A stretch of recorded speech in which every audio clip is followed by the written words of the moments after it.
أنفسنا ومن سيئات أعمالنا من يهده الله فلا مضل له ومن يضلله فلا هادي له ونشهد أن لا إله إلا الله ونشهد أن سيدنا وسندنا وحبيبنا وشفيعنا محمدا عبده ورسوله وصلى الله تعالى عليه وعلى آله وصحبه وبارك وسلم تسليما كثيرا كثيرا. أما بعد فأعوذ بالله من الشيطان الرجيم. بسم الله الرحمن الرحيم.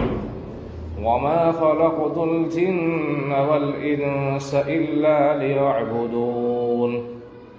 وقال تعالى: ما يفعل الله بعذابكم إن شكرتم وآمنتم وكان الله شاكرا عليما. وقال تعالى: لئن أشركتم لأزيدنكم ولئن كفرتم إن عذابي لشديد.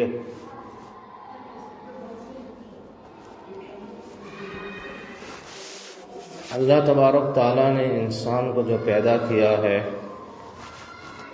اس پیدائش کا مقصد اپنی عبادت ہے اور شکر گزاری کے ساتھ زندگی گزارنا. اس مضمون کو اللہ نے جگہ جگہ قرآن کے اندر بیان کیا ہے کہ ہم نے تم کو عبادت کے لیے، آزمائش کے لیے اور اس لیے پیدا کیا ہے تاکہ تم ہمارا شکر ادا کرو. شکر ادا کرو گے تو ہم تمہیں نوازیں گے. سب سے پہلے اللہ تبارک تعالیٰ نے حضرت آدم علیہ السلام کو پیدا کیا اور پھر ان کے ذریعے سے اور انہی کے جسم سے، ایک روایت کے مطابق اور بعض روایتیں ایسی آتی ہے کہ ان کے بنانے کے بعد آدم علیہ السلام کا پتلا جب بنا دیا گیا تو اس کے بعد باقی کا بچا ہوا جو خمیر تھا اس کے ذریعے سے اللہ تبارک تعالیٰ نے دادی حوا کو پیدا کیا. تو سب سے پہلے انسان حضرت آدم علیہ السلام ہے اور پھر اللہ تبارک تعالیٰ نے ان کے خمیر سے بچے ہوئے مادے سے حضرت حوا علیہ السلام کو پیدا کیا.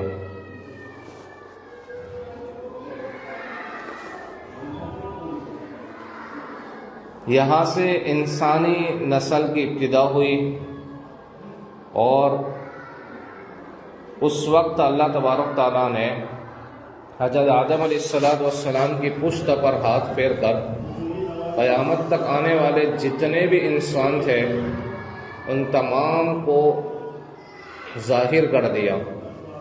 یہ بہت چھوٹے چھوٹے تھے، یہ سارے کے سارے اللہ کے سامنے تھے. اللہ تبارک تعالیٰ نے ان سے ایک عہد لیا تھا جس کو عہد الستو کہتے ہیں. اللہ تبارک تعالیٰ نے فرمایا: الستو بربکم، کیا میں تمہارا رب نہیں ہوں؟ الستو بربکم، کیا میں تمہارا رب نہیں ہوں؟ تو اس وقت تمام انسانوں نے، ابھی جو مسلمان ہیں انہوں نے بھی، جو کافر ہے غیر مشرک ہیں انہوں نے بھی، سب نے بیک آواز کہا تھا بلا، یعنی کیوں نہیں، آپ ہمارے رب ہے. اس محفل کے اندر اور اس مجلس کے اندر اللہ تبارک تعالیٰ نے جب عہد لیا تھا تو ان میں ایک انسان سب سے زیادہ نورانی تھا جس کا چہرہ چمکتا دمکتا اور اس کا نور بہت زیادہ ظاہر تھا. حضرت آدم علیہ السلام نے فرمایا: باری تعالیٰ، یہ میری اولاد کے اندر جو سب سے زیادہ نورانی چہرے والے، جن کا نور چمک رہا ہے، وہ کون ہے؟ تو اللہ تبارک تعالیٰ نے فرمایا: یہ آپ کے بیٹے جو آگے چل کر کے کئی نسلوں کے بعد آپ کے بیٹے بنیں گے، وہ بیٹے داؤد ہیں. یعنی سیدنا حضرت داؤد علیہ السلام جو ایک بڑے پیغمبر گزرے ہیں وہ ہے۔ تو حضرت آدم علیہ السلام نے کہا ہے پروردگار ان کی عمر کتنی ہے، کیونکہ ہونہار بیٹا تھا، ماں باپ کو جب ہونہار بیٹا کا پتہ چلتا ہے تو ان کے ساتھ میں خیر خواہی، پیار اور لاڑ بہت زیادہ ہو جاتا ہے۔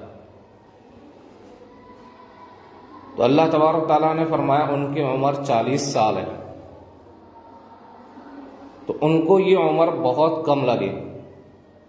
حضرت آدم علیہ السلام کو اپنے بیٹے داؤد کی عمر بہت زیادہ کم لگی۔ کہا یہ پروردگار میری عمر 1000 سال ہے، اس میں سے میں 60 سال اپنے بیٹے کو دے دیتا ہوں، کم از کم ان کے 100 سال پورے ہو جائے۔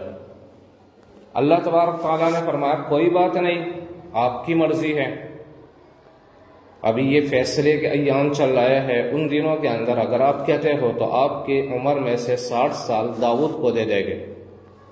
حضرت آدم علیہ السلام نے 60 سال اپنی زندگی کے اندر سے حضرت داؤد علیہ السلام کو ہدیہ کر دیا، بخش دیا۔ یہ حضرت داؤد علیہ السلام اتنے نورانی کیوں تھے؟ تو اس کی وجہ محدثین نے بتلائی ہے کہ بہت زیادہ عبادت گزار اور شکر ادا کرنے والے تھے۔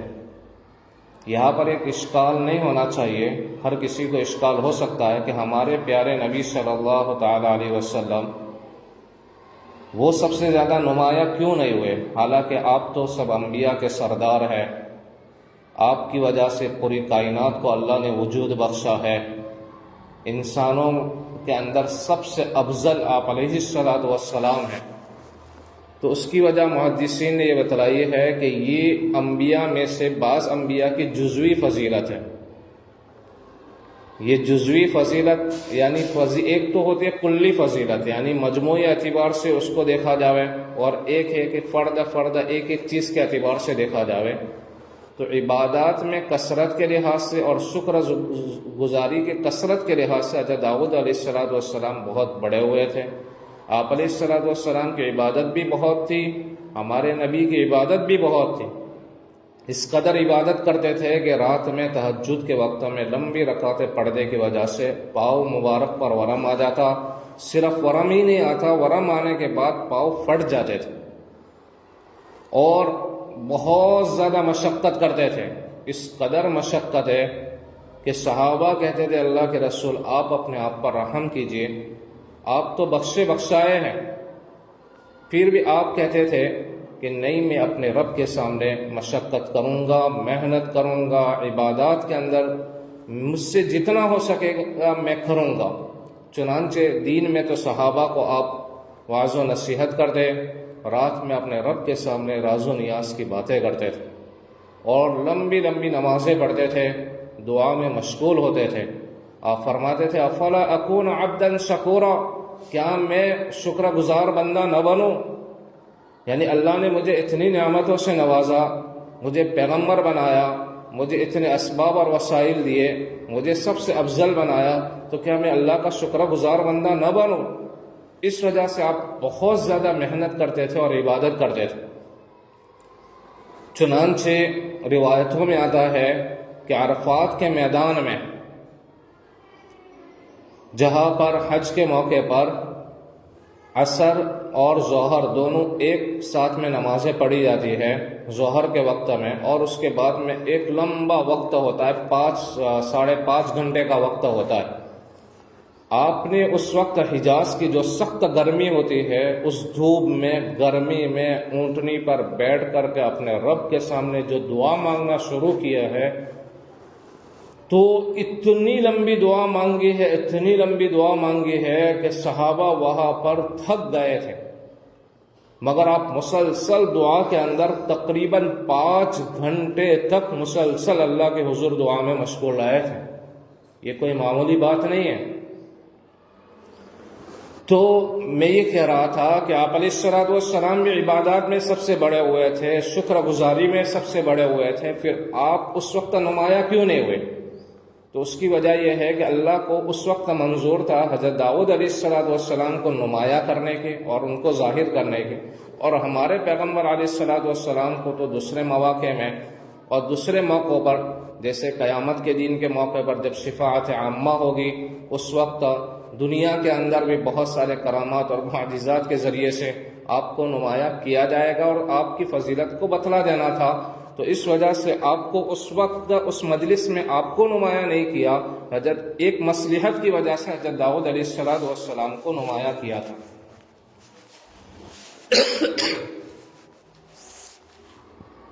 تو حضرت داؤد علیہ السلام بڑے عبادت گزار تھے۔ انہوں نے اپنے گھر میں یہ شفٹیں مقرر کر رکھی تھی کہ گھر میں کوئی نہ کوئی عبادت کرنے والا ہونا چاہیے، کہ اللہ کے سامنے رونے دھونے والا ہو، نماز پڑھنے والا ہو، تلاوت کرنے والا ہو۔ 24 گھنٹے کا کوئی لمحہ، کوئی سیکنڈ ایسا خالی نہیں جاتا تھا کہ ان کے گھر میں کوئی نہ کوئی بندہ عبادت میں مشغول نہ رہتا ہو۔ 24 گھنٹے کوئی نہ کوئی عبادت میں مشغول رہتا تھا۔ انہوں نے ایسی شفٹیں مقرر کر رکھی تھی، بڑے عبادت گزار تھے۔ قرآن میں بھی ان کا تذکرہ ہے، اعملوا آل داود شکرا وقلیل من عبادی الشکور، کہ اے آل داود تم شکر گزاری کو بجا لاؤ، میرے بندوں میں بہت کم لوگ ہیں جو شکر ادا کرتے ہیں۔ اللہ کو شکر ادا کرنا بہت پسند ہے۔ یہاں اللہ شکایت بھی کر رہے ہیں کہ میرے بندوں میں شکر ادا کرنے والے اور میری قدردانی کرنے والے، یعنی نعمتوں کو دل سے ماننے والے اور میری قدردانی کرنے والے اور میری بات مان کر چلنے والے بہت کم ہے۔ وقلیل من عبادی الشکور۔ تو یہ حضرت داؤد علیہ السلام جب آدم علیہ السلام نے ان کو اپنی زندگی کے 60 سال عطا کر دیے، تو آدم علیہ السلام پھر وہاں سے جنت سے پھر دنیا میں اتارے گئے۔ وہ لمبا واقعہ ہر کوئی جانتا ہے۔ تو دنیا میں آنے کے بعد آدم علیہ السلام کی زندگی کے 940 سال پورے ہو گئے۔ 940 سال جو ہی پورے ہوئے، موت کا فرشتہ ملک الموت ان کے پاس میں حاضر ہو گیا اور کہا کہ اللہ تبارک تعالیٰ فرماتے ہیں کہ آپ کی روح قبضہ کر لی جائے، آپ کی زندگی پوری ہو گئی۔ تو آدم علیہ السلام نے کہا میری زندگی ابھی پوری نہیں ہوئی ہے، ابھی 60 سال میری زندگی کے باقی ہیں، 1000 سال کی میری عمر ہے۔ فرشتے نے کہا آپ کو معلوم نہیں ہے کہ آپ نے اپنی زندگی کے اندر سے 60 سال اپنے بیٹے داؤد کو دے دیے تھے۔ آدم علیہ السلام نے کہا نہیں، ہو ہی نہیں سکتا، میں نے نہیں دیے۔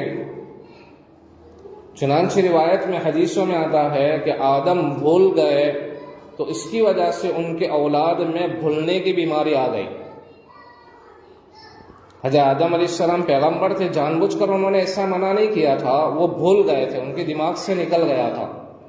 تو انسانوں کے اندر بھی بھولنے کی بیماری آ گئی، بہت ساری چیزیں ہم بھول جاتے ہیں اور دماغ سے نکل جاتا ہے اور کہتے ہیں کہ ہم نے نہیں کہا، ہم نے ایسا کیا نہیں ہے، حالانکہ وہ کہہ چکے ہوتے ہیں، کر لیا ہوتا ہے۔ تو یہ بھولنا، خیر وہاں سے یہ انسانوں میں حضرت آدم علیہ السلام کی جو اولاد ہیں ان میں یہ بیماری لگ گئی ہے۔ تو مجھے یہ بتلانا تھا کہ یہ جو عہد الستو ہوا ہے جس میں اللہ تبارک تعالیٰ نے ہم سے عہد لیا تھا، کیا میں تمہارا رب نہیں ہوں؟ تو سب نے کہا تھا کہ کیوں نہیں، یعنی آپ ہمارے رب ہیں اور ہم آپ کو اپنا رب مانیں گے اور اسی کے مطابق زندگی گزاریں گے۔ اللہ نے کہا ٹھیک ہے، میں تمہیں آزماؤں گا۔ پھر اس کے بعد اللہ تبارک تعالیٰ نے یہ جتنی بھی روحیں تھی جن کو آدم علیہ السلام کے پشت سے نکالا تھا، یہ تمام روحوں کو جو قیامت تک آنے والے انسان تھے ان کو واپس حضرت آدم کے پشت میں جمع نہیں کیا، بلکہ ان کو ایک جگہ پر رکھ دیا جس کو عالم ارواح کہا جاتا ہے، یعنی روحوں کی دنیا، عالم ارواح۔ یہ صرف روح ہے، ان کا جسم نہیں ہے۔ اب دنیا کے اندر جو بھی انسان آتا ہے تو عالم ارواح میں سے یعنی روحوں کی دنیا کے اندر سے اس انسان کی روح کو یہاں دنیا کے اندر بھیج دیا جاتا ہے اس کے جسم میں۔ یہاں باڈی تیار ہوتی ہے دنیا میں، جسم تیار ہوتا ہے، اس جسم کے اندر روح ڈالنے کے لیے اللہ تبارک تعالیٰ وہاں عالم ارواح میں سے اس کی روح کو یہاں ڈال دیتے ہیں اس کے جسم میں۔ تو ہر انسان بہت پہلے وجود میں آ چکا ہے، ہمارا وجود ابھی سے نہیں ہے۔ اگر ہماری عمر 30 سال 40 سال 50 سال ہے تو ہم اتنی مدت سے نہیں ہیں، ہمارا وجود تو بہت پہلے ہو گیا ہے، یعنی عہد الست میں ہو گیا تھا۔ کروڑوں سال بھی ہو سکتے ہیں، ہزاروں سال بھی ہو سکتے ہیں، واللہ عالم کتنے سال ہے، دنیا کی زندگی کتنی ہے ہمیں پتہ نہیں۔ تو ہمارا وجود تو اس وقت ہوا تھا، ہم عالم ارواح میں تھے۔ اسی وجہ سے دنیا میں انسان جب آتا ہے اور ماں کے پیٹ سے جب جنم لیتا ہے تو یہ نہیں کہا جاتا ہے کہ اس کا وجود ہوا، بلکہ یوں کہتے ہیں کہ انسان پیدا ہوا۔ پیدا یہ فارسی لفظ ہے جس کا معنی ہے ظاہر ہونا، یعنی عالم ارواح سے، روحوں کی دنیا سے یہ دوسری والی دنیا کے اندر انسان ظاہر ہوا ہے۔ اب یہاں جو ظاہر ہوا ہے تو ایک لمبا سفر ہے جو ایک سرکل کی طرح چل رہا ہے ہمارا۔ ہم آخرت سے عالم ارواح میں آئے، عالم ارواح سے اب عالم دنیا میں آئے۔ اب یہاں پر عالم دنیا کے اندر جب آئے ہیں تو ہمیں آزمانے کے لیے اللہ نے بھیجا۔ دیکھو ہمارا اصل ٹھکانہ تھا جنت، جنت میں مزے سے تھے، ساری چیزوں کی سہولت تھی، کسی قسم کی کوئی پریشانی نہیں تھی، لیکن اللہ کو مقصود تھا اور منظور تھا کہ انسان کو آزمایا جائے۔ اس کے لیے اللہ نے ایک پوری کائنات کو بنایا۔ پھر آدم علیہ السلام سے وہ جنت میں غلطی ہو گئی، وہ شجر ممنوعہ یعنی وہ درخت جس سے کھانے سے منع کیا گیا تھا، اس درخت کو انہوں نے کھا لیا، اور پھر اس کے بعد میں ان کو جنت سے اتار دیا گیا۔ یہ سب اللہ کی حکمت میں بہت پہلے سے تھا۔ اللہ تبارک تعالیٰ کے یہاں یہ مصلحت تھی جو لکھی جا چکی تھی۔ چنانچہ حضرت موسیٰ علیہ السلام روایت میں آتا ہے کہ آدم علیہ السلام کی وفات کے بعد میں حضرت آدم علیہ السلام اور موسیٰ علیہ السلام کا بھی جب وفات ہو گئی تو آخرت میں جب روح آپس میں ملتی ہے، آپ علیہ السلام جب معراج میں گئے تھے تو اس وقت حضرت آدم علیہ السلام سے، حضرت موسیٰ علیہ السلام سے، حضرت ہارون سے، حضرت ادریس سے، حضرت ابراہیم علیہ السلام ایسے پیغمبروں سے ملاقات ہوئی تھی۔ تو آپ نے ارشاد فرمایا کہ آدم اور موسیٰ میں ایک مناظرہ ہوا، آپس میں ایک بحث ہو گئی۔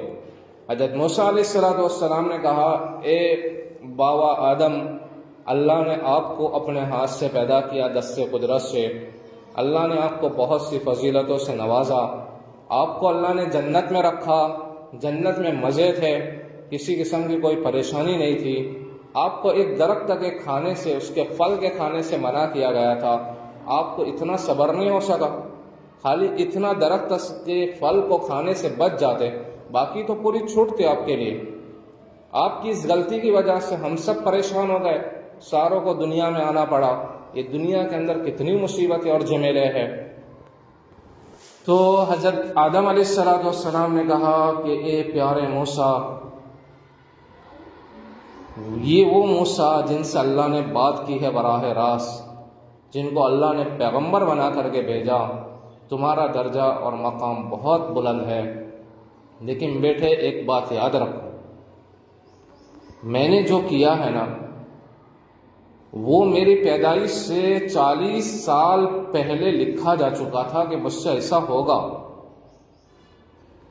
یعنی یہ تقدیر تھی اللہ کی، یہ فیصلہ ہو چکا تھا۔ تم مجھے ایسی بات پر ملامت کرتے اور طعن کرتے ہو جو پہلے سے لکھا جا چکا ہے۔ تو حدیث میں آتا ہے کہ فحج آدم موسیٰ، کہ حضرت آدم علیہ السلام موسیٰ علیہ السلام پر اس بحث میں، اس مناظرے میں غالب آ گئے۔ یہاں سے یہ بات معلوم ہوئی کہ آدمی سے جب کوئی پریشانی ہو جاوے، کوئی غلطی ہو جاوے، مصیبت ہو جاوے، تو اس وقت تو آپ یہ کہہ سکتے ہیں کہ یہ تقدیر میں تھا، لیکن اگر گناہ ہو جاوے تو یہ نہیں کہہ سکتے ہیں کہ ہماری تقدیر میں یہ گناہ لکھا ہوا تھا۔ تقدیر کا حوالہ دے کر کے گناہ کو ہم ہلکا نہیں کر سکتے، یہ تو آخرت کا معاملہ تھا، وہاں پر تقدیر کا حوالہ دیا جا سکتا ہے، لیکن گناہ کرنے کے بعد یہ نہیں کہہ سکتے کہ تقدیر میں لکھا ہوا تھا۔ اللہ نے دنیا کے اندر اختیار بھی دیا ہے، ہمارے بس میں ہے، ہم چاہے تو نیکی کے راستے پر چلے، چاہے تو برائی کے راستے پر چلے۔ جب ہمارے اختیار میں ہے تو ہم جو کچھ بھی کریں گے تو ہم اپنے اختیار سے کریں گے، اگرچہ اس میں تقدیر پیش نظر رہے گی، تقدیر کا دخل رہے گا، لیکن انسان کا ارادہ اور قصد اور نیت جیسے ہوتی ہے ویسے اعمال ظاہر ہوتے ہیں۔ تو خیر، حاصل اس کا یہ ہے کہ ہم وہاں سے آخرت سے عالم ارواح میں آئے۔ عالم ارواح کے اندر جو روح ہے آپس میں ایک دوسرے سے ملی ہوئی تھی، جن میں آپس میں شناسائی تھی، جو آپس کے اندر ایک دوسرے سے جو جان پہچان تھی، جن میں آپس میں محبتیں تھیں، تو وہ دنیا میں آ کر بھی ان میں آپس میں محبتیں ہوتی ہیں۔ اور عالم ارواح میں جن روحوں میں آپس کے اندر ٹکراؤ تھا، دشمنی تھی، انبن تھی، تو دنیا میں آنے کے بعد بھی ان انسانوں میں ٹکراؤ، دشمنی رہتی ہے۔ چنانچہ ایک انسان ایران کا، ایک توران کا، دونوں ایک جگہ پر ملتے ہیں اور کیسے پیار سے ملتے ہیں، محبت کرتے ہیں، معانقہ کرتے ہیں، حالانکہ ان میں کوئی رشتہ بھی نہیں ہوتا ہے۔ تو اس کی وجہ یہ ہے کہ عالم ارواح میں ان روحوں میں، ان دونوں میں آپس میں دوستی تھی۔ اور یہاں پر ہم دیکھتے ہیں کہ اس دنیا میں بعض تو سگے بھائی ہوتے ہیں، بہت قریبی رشتہ ہوتا ہے، پھر بھی جھگڑتے ہیں، ایک دوسرے کے گریبان پکڑتے ہیں، ایک دوسرے کے حقوق دباتے ہیں۔ تو اس کی وجہ یہ ہے کہ عالم ارواح میں ان کی روحوں میں آپس میں ٹکراؤ تھا، دشمنی تھی، اس کا یہ اثر ہوتا ہے۔ تو ہم دنیا کے اندر آئے ہیں، جنت سے ہو کر کے آئے ہیں، جنت کی ساری نعمتیں ہم نے وہاں حاصل کی تھی، حضرت آدم علیہ السلام اور حضرت حوا نے۔ یہاں ایک بات یہ یاد رکھنی چاہیے کہ یہ ساری چیزیں تو ہمیں معلوم نہیں ہیں۔ ہم نے اللہ سے جو عہد کیا تھا کہ ہم آپ کو رب مانیں گے، وہ تو ہمیں معلوم نہیں ہے۔ عہد الصو کی جو محفل سجی تھی، وہ مجلس اور محفل بھی ہمیں معلوم نہیں ہے۔ عالم ارواح کے اندر ہم تھے وہاں پر، تو عالم ارواح کے حالات بھی ہمیں معلوم نہیں ہے۔ تو جب معلوم نہیں ہے تو ہم اس کو کیسے مانیں؟ تو اس کا جواب یہ ہے کہ پیغمبروں نے ہمیں بتلایا، الصادق المصدوق صلی اللہ تعالی علیہ وسلم نے ہمیں بتلا دیا۔ جب آپ نے ہمیں بتلا دیا اور اچھے اور پختہ ذرائع سے اور پختہ اسباب کے ذریعے سے جب ہمیں معلوم ہو گیا، تو اب ہمیں یقین کرنا پڑے گا۔ دیکھو، انسان جب دنیا میں پیدا ہوتا ہے تو اس کو خود پتہ نہیں ہوتا میرے ماں باپ کون ہیں، لوگ اس کو بتلاتے ہیں تب پتہ چلتا ہے۔ معلوم یہ ہوا بہت ساری چیزیں آپ کو مشاہدے سے یقین میں نہیں آتی ہے، بلکہ خبر کے ذریعے سے بھی یقین میں آتی ہے۔ اگر اچھی خبر کے ذریعے سے آپ کو پتہ چلے تو وہ بات ایسی ہو جاتی ہے جس پر یقین لانا ضروری ہو جاتا ہے۔ اسی طریقے سے یہاں پر بھی جب ہمیں نبی نے، پیغمبر نے ہمیں بتلا دیا، تو اب ہمیں اس پر یقین رکھنا ضروری ہے کہ ہمارا جو اصل محور ہے، جہاں سے ہم آئے ہیں، وہ آخرت ہے، اور آخرت میں عالم ارواح میں، اور عالم ارواح سے ہم عالم دنیا میں آئے ہیں۔ اس عالم دنیا میں ہمیں آ کر کیا کرنا ہے؟ تو میں نے آیت ہے آپ کے سامنے پڑھی، وَمَا خَلَقْتُ الْجِنَّ وَالْإِنسَ إِلَّا لِيَعْبُدُونَ، کہ میں نے جناتوں اور انسانوں کو اپنی عبادت کے لیے پیدا کیا ہے۔ اور دوسری آیت کے اندر ہے کہ لَإِن شَكَرْتُمْ لَأَزِيدَنَّكُمْ وَلَإِن كَفَرْتُمْ إِنَّ عَذَابِي لَشَدِيدٌ، اگر تم شکر کرو گے تو میں تمہیں انعام میں بہت زیادہ دوں گا، یعنی انعامات کی بارش برسا دوں گا، اضافہ کروں گا۔ وَلَئِن كَفَرْتُمْ إِنَّ عَذَابِي لَشَدِيدٌ، اور اگر تم ناشکری کرو گے تو میرا عذاب بہت سخت ہے۔ ناشکری پر یہ نہیں کہا کہ نعمتیں چھین لوں گا، بلکہ یہ کہا کہ میرا عذاب بہت سخت ہے۔ دوسری جگہ پر اللہ فرماتے ہیں، مَا يَفْعَلُ اللَّهُ بِعَذَابِكُمْ إِن شَكَرْتُمْ وَآمَنْتُمْ، اللہ کو تمہیں عذاب دے کر کیا کرنا ہے اگر تم شکر ادا کرو اور ایمان لاؤ۔ وَكَانَ اللَّهُ شَاكِرًا عَلِيمًا، اللہ تبارک تعالیٰ تو بڑے قدردان ہے، یعنی تم نیکیاں کرو، عبادت کرو، اللہ قدر کی نگاہ سے دیکھیں گے، تمہاری نیکیوں کے اندر اضافہ کریں گے اور اللہ اپنے ہاں قبول کر لیں گے۔ وَكَانَ اللَّهُ شَاكِرًا عَلِيمًا، آگے کہا اللہ جاننے والے بھی ہے کہ تم اخلاص کے ساتھ کر رہے ہو یا نہیں کر رہے، یا دکھاوے کے لیے کر رہے ہو، اور تم تنہائی کے اندر عبادت کرو گے اللہ کو وہ بھی معلوم ہے، اور لوگوں کے سامنے کرو گے اللہ کو وہ بھی معلوم ہے۔ تمہاری ایک ایک چیز پر اللہ واچ کیے ہوئے ہیں، نظر رکھے ہوئے ہیں۔ تو اصل چیز ہے کہ ہم دنیا میں زندگی ایسے گزارے کہ ہماری ہر ادا سے، ہمارے ہر کام سے، ہمارے ہر عمل سے اللہ کا شکر ٹپک رہا ہو۔ کہ ہم اللہ کے شکر گزار بندے بن جاویں۔ دیکھو روایتوں کے اندر آتا ہے کہ آپ علیہ الصلوۃ والسلام نے ارشاد فرمایا کہ بنی اسرائیل کے اندر 3 شخص تھے۔ ایک شخص ایسا تھا کہ جس کو کوڑ کی بیماری تھی، سفید دھبے پڑ جاتے ہیں، اس کا کوئی علاج نہیں ہے۔ آج بھی میڈیکل سائنس میں اس کا کوئی مستقل علاج نہیں ہے، لا علاج بیماری ہوتی ہے۔ تو ایک اللہ کی طرف سے فرشتہ انسانی شکل کے اندر اس کے پاس میں آیا اور آ کر کے اس نے کہا کہ تم کس حالت میں ہو؟ اس نے کہا میں بہت زیادہ پریشان ہوں، مجھے کوڑ کی بیماری ہے، لوگ مجھ سے نفرت کرتے ہیں، میں بالکل الگ تھلگ ہو گیا ہوں، زندگی سے مایوس ہو چکا ہوں۔ اس نے کہا تمہاری بیماری ختم ہو جاوے؟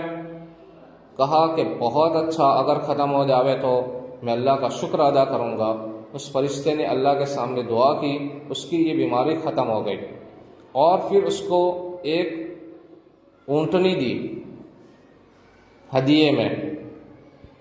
تو اس کا دعا کا اثر یہ ہوا کہ پھر اس کے پاس میں مال بہت زیادہ ہو گیا، اس اونٹنی سے بہت سارے پھر ایک نسل چلی، اور اس کے پاس میں کئی وادیوں سے بھرے جانور، اونٹنیاں، اونٹ، اس کے بچے، دیگر مال اور اسباب بہت زیادہ ہو گیا اس کے پاس میں، یہ کروڑوں پتی بن گیا۔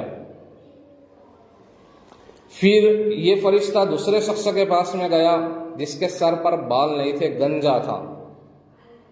گنجا جو ہوتا ہے اس کا بھی کوئی مستقل علاج نہیں ہے، کیونکہ اگر یہ گرمی کی وجہ سے بال جھڑ جاتے ہیں تو کچھ تیل دواؤں کی وجہ سے ہو جاتا ہے، لیکن جو مستقل جھڑے جس کی سوکھ جاتی ہے اور اس کی وجہ سے بال گر جاتے ہیں تو اس کا کوئی علاج میڈیکل سائنس میں نہیں ہے۔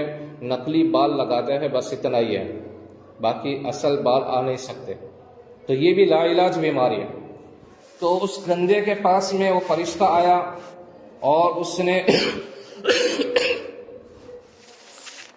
نے کہا کس حالت میں ہو؟ اس نے کہا کہ بہت زیادہ پریشان ہو، شکل و صورت اچھی نہیں، بال سر پہ ہے نہیں، گنجا ہو، لوگ ستاتے ہیں۔ تو کہا تمہاری صحت ہو جائے؟ کہا بہت اچھا، میں اللہ کا شکر ادا کروں گا۔ اس نے دعا کی اور اس کے بال اگائے۔ پھر اس کو گائے کا ایک بچڑا دیا جو بڑا ہونے کے بعد میں پھر اس کے ذریعے سے نسل چلی اور بہت تیزی سے اس کا مال بڑھ گیا، اور بہت زیادہ مال بڑھنے کے بعد یہ بھی لاکھوں کروڑوں پتی بن گیا۔ تیسرا شخص جو آنکھوں سے نابینا تھا اس کے پاس میں آیا۔ آنکھوں سے نابینا شخص کے پاس میں فرشتے نے آ کر کہا کس حالت میں ہو؟ اس نے کہا کہ آنکھوں سے کچھ دکھائی نہیں دیتا، زندگی کے اندر اندھیرا ہی اندھیرا ہے، کاش کہ میں دنیا والوں کو دیکھ لیتا، اللہ کی نعمتوں کا نظارہ کر لیتا۔ اس نے کہا تمہاری بینائی لوٹ آوے تو؟ کہا لوٹ آوے تو اللہ کا شکر ادا کروں گا۔ تو اس فرشتے نے دعا کی، اس کی بینائی لوٹ آئی، اور پھر اس کو ایک بکری عطا کی۔ اس بکری کے ذریعے سے اس کی ایک مستقل نسل پھیل گئی، کئی وادیوں سے بھرے جانور اس کے پاس میں موجود ہو گئے، اور یہ بہت زیادہ مالدار ہو گیا۔ اس کے بعد ایک مدت کے بعد یہ فرشتہ ان سب کو، چونکہ یہ سب اللہ کی طرف سے آزمائش ہے، تو یہ فرشتہ ان تینوں کے پاس میں آیا۔ سب سے پہلے تو اس کوڑی شخص کے پاس میں جس کو کوڑ کی بیماری تھی اور صحیح ہو گیا تھا، اس کے پاس میں آ کر کہا کہ اللہ تبارک تعالیٰ نے آپ کی بیماری ٹھیک کی، آپ کو بہت سی نعمتوں سے نوازا، آپ کے پاس مال بھی ہے، یہ سب اللہ کا شکر ہے، آپ اتنی نعمتوں کے اندر موجود ہے، اللہ کے واسطے مجھے کچھ صدقہ دے دو۔ تو وہ ایک دم سے غصے میں آ گیا اور غصے میں آپے سے باہر ہو کر کہا کہ یہ کہاں سے ہوا؟ یہ تو میرے باپ دادا سے چلا آ رہا ہے، میں بہت زیادہ مالدار پہلے سے ہوں، میرے اندر اتنی صلاحیت ہے، میرے اندر اتنی استعداد ہے جس کی وجہ سے میں مالدار بنا ہوں، میں تمہیں کچھ بھی اس میں سے نہیں دے سکتا، تم جاؤ اپنا راستہ ناپو۔ یہ فرشتے نے کہا کہ عجیب بندہ ہے، یہ سب اپنے اوقات بھول گیا۔ دیکھو اس قصے کے اندر ہمارے لیے بہت سی عبرتیں ہیں۔ اس فرشتے نے کہا تو اپنے اوقات بھول گیا، اللہ تجھے جس حالت میں تھا اس حالت میں بلکہ اس سے بھی بدتر کر دے۔ یہ بد دعا دے کر چلا گیا۔ اور کچھ مدت کے بعد میں اس شخص کا حال یہ ہوا کہ وہ بیماری فوراً واپس لوٹ آئی، اس کے پاس جتنے جانور تھے سب مر گئے اور بہت زیادہ مصیبت کے اندر مبتلا ہو گیا، اور پہلے اس کی جیسی حالت تھی اس سے بھی بدتر حالت کے اندر یہ ہو گیا۔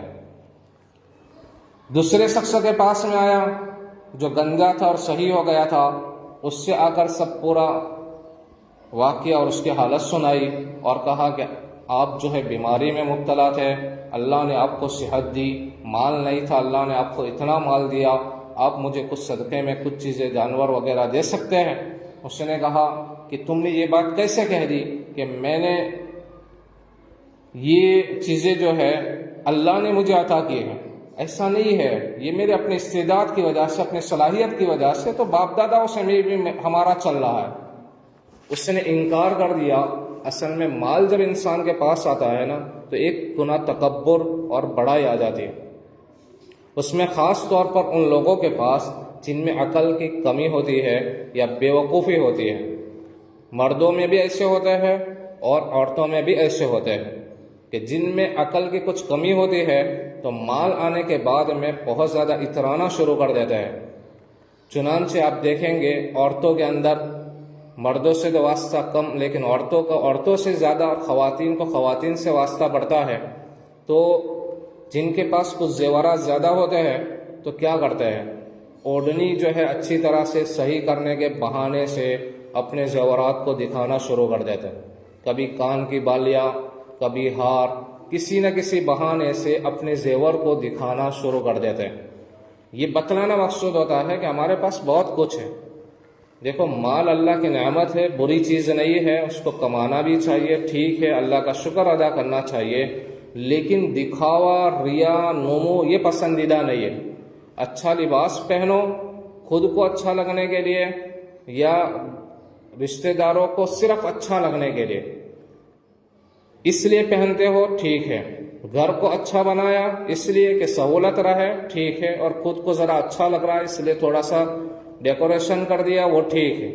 لیکن اگر لوگوں کو دکھانے کے لیے، اترانے کے لیے، فخر کرنے کے لیے اگر اس طرح سے کیا ہے تو یہ بالکل ناجائز اور حرام ہے۔ اور یہ بندے نے یہ کام کس لیے کیا ہے، اس کا تعلق دل سے ہے، اس لیے ہم کسی پر فتویٰ بھی نہیں لگا سکتے کہ فلانے نے اتنا گھر بنایا تو دکھاوے کے لیے بنایا، فلانے کے پاس میں اتنی گاڑی ہے وہ دکھاوے کے لیے کر رہا ہے، فلانے عورت کے پاس اتنے زیورات ہیں وہ دکھانے کے، ہم کسی پر فتویٰ نہیں لگا سکتے ہیں۔ اس کا تعلق دل سے ہے کہ دکھاوا کر رہا ہے یا یہ کہ اللہ کی نعمت کو ظاہر کرنے کے طور پر، محض ایک نعمت کے طور پر استعمال کر رہا ہے، یعنی خود کو اچھا لگے۔ اللہ نے یہ فرمایا ہے کہ جب حدیث میں آتا ہے کہ اللہ جب تمہیں مال دے یعنی نعمتوں سے نوازا ہو تو اللہ پسند کرتا ہے کہ اس نعمت کا اثر بھی کچھ ظاہر ہو۔ ایسا نہ ہو کہ بہت زیادہ آپ مالدار ہے پھر بھی پھٹے پرانے کپڑے، بہت خستہ حال، اور جوتے بھی پھٹے ہوئے ہیں، کپڑے بھی پھٹے ہوئے ہیں، اور کہتے ہیں ہم تو سادگی اختیار کریں گے۔ یہ اللہ کو پسند نہیں ہے۔ اللہ نے کچھ مال دیا ہو تو کچھ اچھا پہن بھی لینا چاہیے، کبھی کبھی اچھا کھا لینا بھی چاہیے، اس نعمت کا اثر ظاہر بندے پر ہونا چاہیے۔ ہاں اتنا ہے کہ گلو نہیں کرنا چاہیے، کہ بہت زیادہ جو گلو کر لیتے، زیادتی کر لیتے کہ اس کے بغیر نہیں چلے گا، اس کے بغیر نہیں چلے گا، یعنی اپنی لائف کو، اپنی زندگی کو ٹف نہیں بنانا چاہیے۔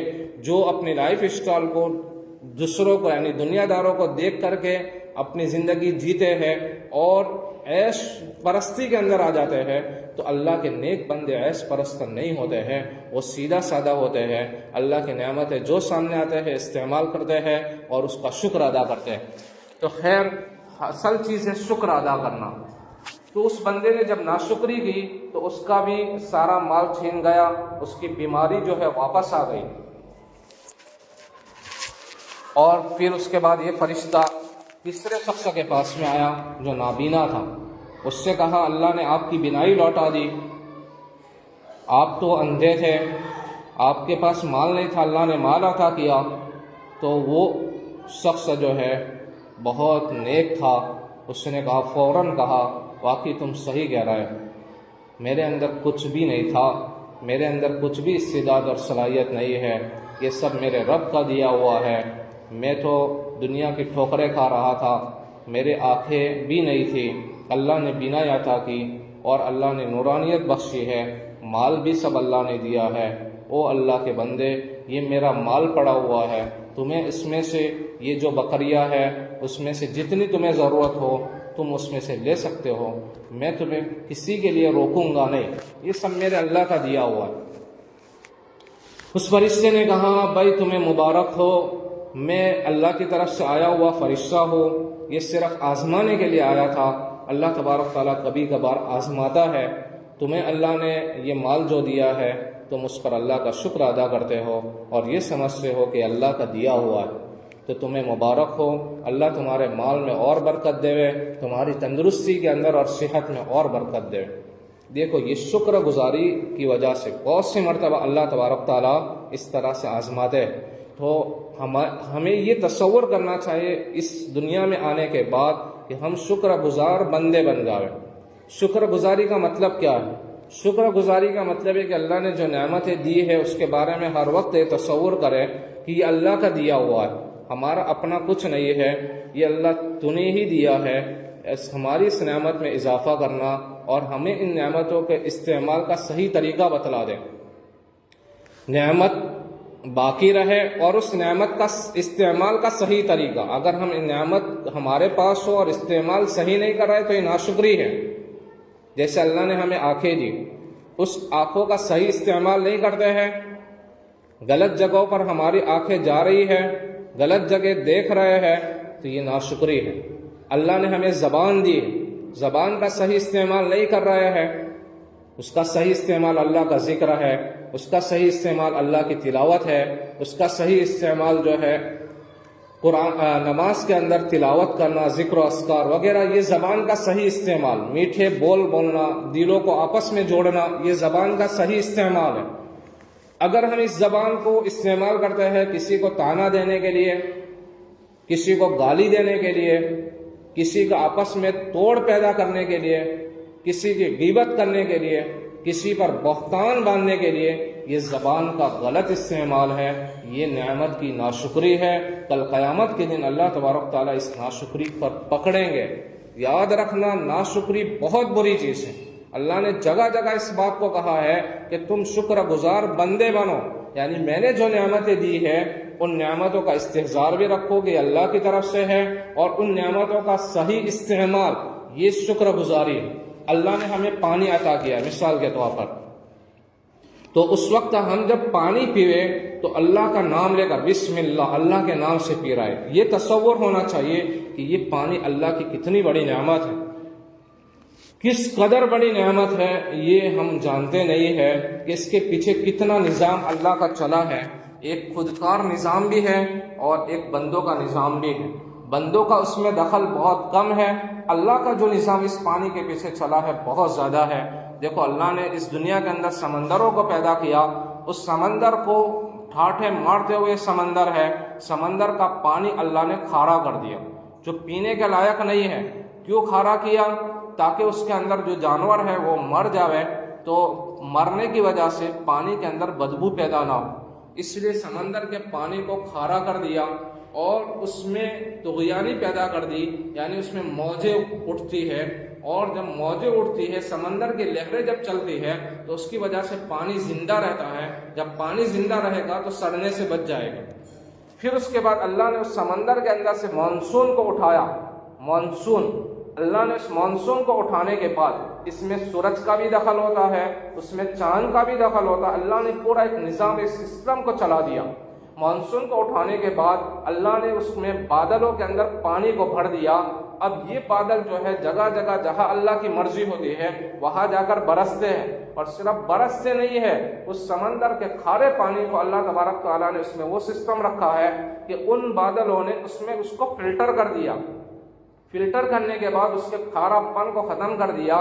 پھر یہ کھارا پن ختم کرنے کے بعد وہ بادل چلتے ہیں، اللہ کو جہاں منظور ہوتا ہے وہاں برسات ہے۔ اور پھر اس میں بھی یہ بات ہے کہ اللہ اگر ان بادلوں کو بستیوں پر برسا دے تو پھر روزانہ ہم پر بارش ہو اور ہمارے لیے زندگی مشکل ہو جاوے۔ اللہ نے ان بادلوں کو ہمارے لیے جہاں جس موسم میں ضرورت تھی وہاں برساتے ہیں، اور پھر اس کے بعد جو زیادہ پانی ہوتا ہے وہ پانی اللہ نے پہاڑوں پر برسا دیا. مسلسل برف کے پہاڑ ہے دنیا کے اندر بڑے بڑے، اور ان پانی کو پہاڑوں کی شکل کے اندر اللہ نے جما دیا. یہ برف کے بڑے بڑے پہاڑ ہیں جو بالکل فلٹر پانی سے جمے ہوئے ہیں. پھر جب اس کی ضرورت پڑتی ہے اللہ ان پہاڑوں کو یعنی برف کے پہاڑوں کو پگھلاتے ہیں. پگھلانے کے بعد وہاں سے آبشاریں پھوٹتے ہیں، وہاں سے نہریں جاری ہوتی ہے. اور یہ جو زمین ہماری دھرتی ہے اس کے اندر، اس کی سوتوں کے اندر، اس کے اندر پائپ لائن اللہ نے اس کے ایسی بچھائی ہے، اس کے اندر ایسے سوتے ہیں کہ وہاں پانی ان پہاڑوں کے اندر سے ریس کر کے زمین کے اندر جاتا ہے. پوری زمین کے اندر اللہ نے پانی پھیلا دیا. پھر وہ پانی ایسا کہ بارش کا پانی براہ راست آپ نہیں پی سکتے، اس میں تھوڑا سا بھاری پن ہوتا ہے. زمین میں جانے کے بعد اور فلٹر ہوتا ہے. فلٹر ہونے کے بعد جب اب انسان اس میں کھدائی کرتا ہے تو کہیں سے پانی نکلتا ہے، کہیں سے نزدیک ہوتا ہے، کہیں دور ہوتا ہے، لیکن اس کو یہ پانی مل جاتا ہے. اور یہ پانی جو اس کے پاس میں آیا ہے اور ہم جس گلاس میں پانی پی رہے ہیں تو اتنے مرحلوں سے گزر کر کے ہمارے پاس میں آیا ہے. کیا ہم اس پر اللہ کا شکر ادا نہ کریں؟ کیا ہم بسم اللہ بھی نہ کہیں؟ اسی لیے کہا گیا کہ یہ تصور کرو کہ یہ اللہ نے دیا ہے، اللہ کے نام سے پیے گے اور پینے کے بعد کہیں گے الحمدللہ، کہ اللہ تیرا شکر ہے. اگر یہ پانی تو ہمیں عطا نہ کرتا ہماری زندگی دشوار ہو جاتی. کن مراحل سے گزار کر کے اللہ نے یہ سامان ہمارے لیے فراہم کیا. ہماری ایک ایک نعمت کے اندر عبرت ہے. ہماری جسم کے اندر جو اللہ نے جو نعمتیں فٹ کر رکھی ہے، بندہ جب پانی پیتا ہے، پانی پینے کے بعد میں جب اس کے بدن کے اندر کہاں کہاں پانی پہنچانا ہے اللہ نے ایک نظام سیٹ کر دیا ہے. اس کے حساب سے اس کو پانی پہنچتا ہے اس کے جسم کو. انسان کی باڈی کو خود احساس ہو جاتا ہے انسان کو کہ مجھے پانی کی ضرورت ہے. دیکھو اگر احساس نہ ہو تو انسان بغیر پانی کے بھی مر جائے. اس لیے اللہ نے احساس دلایا، پتہ چلتا ہے پیاس لگی ہے اور پھر پانی پیتا ہے تو اس کی ضرورت پوری ہو جاتی ہے، اس کے اعضاء سیراب ہو جاتے ہیں اور پھر اس کے بعد جہاں جہاں ضرورت ہوتی ہے وہ پانی وہاں چلا جاتا ہے. اگر ضرورت سے زیادہ پی لیا تو پھر وہ پیشاب وغیرہ کے راستے سے، پسینے کے راستے سے باہر نکل آتا ہے. بہت سے لوگ ہوتے ہیں کہ جو شہری میں بہت زیادہ پانی پیتے اوور لوڈ ہو جاتے ہیں اور آخری جب تک سائرن بجتا نہیں ہے تب تک پی پی پی پی مسلسل پینا شروع کرتے ہیں. اور سائرن بجنے کے بعد بھی بعض تو ایسے ہوتے ہیں کہ ایک دو گلاس کنڈیل لیتے ہیں. پھر حالانکہ یہ ضرورت سے زیادہ پانی ہے. ضرورت سے زیادہ پانی آپ اپنے باڈی کو دو گے تو وہ تو باہر نکل جائے گا. اللہ نے سسٹم ہمارے بدن کے اندر ایسے رکھے ہیں کہ آپ کی باڈی کو جتنا پانی ضرورت ہے اتنا ہی رہے گا، باقی باہر نکل آئے گا. اسی وجہ سے صبح میں جب سوتے ہیں تو پھر ان کا سونا مشکل ہو جاتا ہے، بار بار پیشاب کرنے کے لیے اٹھنا پڑتا ہے. تو خیر اس کا بھی تجربہ کر کے دیکھ لو. ضرورت کے مطابق ہم پانی پیئے، جتنے باڈی کی ضرورت ہے اور ریکوائرمنٹ ہے اس کے حساب سے پانی پیئے گے، کوئی دقت نہیں آئے گی. شام تک کوئی پیاس لگنے والی نہیں ہے. یہ تو انسان کے بس ایک وسوسہ اور خیال ہے جس پر وہ عمل کرتا ہے، اس میں تو کوئی بات نہیں. لیکن ہمیں اللہ کی نعمتوں کا شکر ادا کرنا ہے تمام کی تمام. یہ میں نے ایک مثال دی پانی کی. کھانے کے اندر بھی دیکھو کہ ایک سموسہ جب ہم کھائیں گے اس کے پیچھے کتنی جو ہے اللہ کی مشینریاں لگی ہوئی ہے. خود کار نظام ہوتا ہے، انسانوں کا نظام. اللہ نے اس کو گیہوں کو کیسے اگایا تھا، اس کے اندر صرف گیہوں نہیں ہے، اس کے اندر پیاز بھی ہے، اس کے اندر آلو بھی ہوتے ہیں، اس کے اندر مسالہ ہوتا ہے، اس کے اندر گوشت ہوتا ہے. یہ ساری چیزیں کیسے اکٹھا ہوئی، اللہ نے کیسے پیدا کیا، اس کے پیچھے کتنے انسانوں کو لگا دیا، کتنے مراحل سے گزر کر ہمارے پاس میں آیا. ہم اس لقمے کو جب ہم اپنے منہ میں ڈال رہے ہیں تو ہمیں اللہ کا شکر ادا کرنا چاہیے کہ وہ پروردگار ہمیں کھلا رہا ہے، پلا رہا ہے. تو زندگی ہماری شکر کے ساتھ گزرے. پانی کے معاملے کے اندر بھی یہ پانی اللہ کی بہت بڑی نعمت ہے. میں نے کہا نعمتوں کا غلط استعمال ہوگا ناشکری ہو جائے گی. اگر ہم ان پانی کو، بہت سے ہمارے اندر یہ جو ہے پانی کا استعمال سب سے زیادہ کرتے ہیں اور پورے جہاں ضرورت نہیں ہوتی وہاں بھی گھروں کو دھونا شروع کر دیتے ہیں. کوئی تو دن میں 2 مرتبہ گھر کو دھوتے ہیں. یہ اصل میں ان کو دماغ کی بیماری ہو گئی ہے. ان کو ایسے لوگوں کو اپنے دماغ کا علاج کرنا چاہیے جو اپنے گھروں کو دن میں 2 بار دھوتے ہیں، اپنی بیٹیوں کو اس پر مسلط کر لیتے ہیں، یا کہ بہوؤں کو اس پر لگا لیتے ہیں اور دھونا اس سے فارغ نہیں ہوتے ہیں، تو یہ صفائی تو بہت اچھی چیز ہے، لیکن ہر چیز کی ایک حد ہوتی ہے۔ اس حد سے آگے بڑھو گے تو پھر یہ گناہ کے اندر داخل ہو جاؤ گے۔ پانی کا ضرورت سے زیادہ استعمال کر لو گے، یہ گناہ ہے۔ آپ علیہ السلام نے ارشاد فرمایا کہ تم سمندر کے کنارے پر بھی بیٹھ کر کے وضو کرو گے اور اس میں پانی کا ضرورت سے زیادہ استعمال کرو گے، یہ بھی اسراف ہے۔ یہاں تو ہمیں پانی کی ضرورت ہوتی ہے، پانی کا استعمال ضرورت سے زیادہ ہر چیز کو دھونا، اپنے آپ کو تھکا دینا، یہ اپنے آپ پر بھی زیادتی ہے اور پانی کی بھی ناقدری ہے۔ اللہ ہمیں اس کی توفیق عطا فرمائے، قدر دانی کی توفیق عطا فرمائے۔ یہ رمضان کا مہینہ ہے، ہمیں یہ سیکھنا ہے، یہاں برکتوں کا مہینہ ہے، رحمتوں کا مہینہ ہے، مغفرت کا مہینہ ہے، جہنم سے آزادی کا مہینہ ہے۔ اس کے اندر زیادہ سے زیادہ ہم کوشش کریں کہ اللہ کے شکر گزار بندوں میں سے بن جاوے، اللہ کے عبادت گزار بندوں میں سے بن جاوے، جو ہر وقت اپنی زندگی کو اس لیے گزارتے تھے کہ اللہ راضی ہو جاوے، ہماری جو توجہ ہے، ہمارا جو قبلہ ہے وہ صحیح ہو جاوے۔ زندگی بہت تیزی سے گزر رہی ہے، برف کے مانند گزر رہی ہے، بس ہماری زندگی اللہ کی رضا میں گزر جاوے، عبادت ہم صحیح کریں، ہمارے معاملات صحیح ہو، آپس کے لین دین صحیح ہو، ہمارے اخلاق صحیح ہو، ہمارے جو ہے معاشرت یعنی رہن سہن ہمارا صحیح ہو، ایک دوسرے کے ساتھ ہمدردی ہو، ایک دوسرے کے ساتھ خیر خواہی ہو۔ دنیا میں اسی لیے آیا ہے، ہمیں لوٹ کر آخرت کی طرف جانا ہے، اس آخرت کے لیے تیاری کریں۔ یہ رمضان کا مہینہ اس تیاری کے لیے بہت اچھا موقع ہے۔ اللہ تبارک تعالی ہمیں اس اپنی زندگی اپنی رضا میں گزارنے کی توفیق نصیب فرمائے اور اسی کے مطابق ہمیں عمل کی توفیق نصیب فرمائے۔ درود شریف پڑھ لے، دعا کر لیتے ہیں۔